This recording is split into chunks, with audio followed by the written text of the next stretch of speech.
Bu öz beyşimizi bura keçirək. Bunu 15 dəqiqə qoyduq, dəm aldı.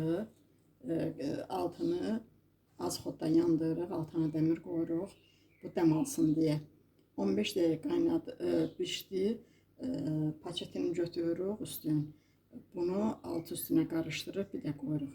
Bir də 15 dəqiqədən sonra da altını itiyirik. İndi də boşqablara töküb yemək üçün qoyacağım.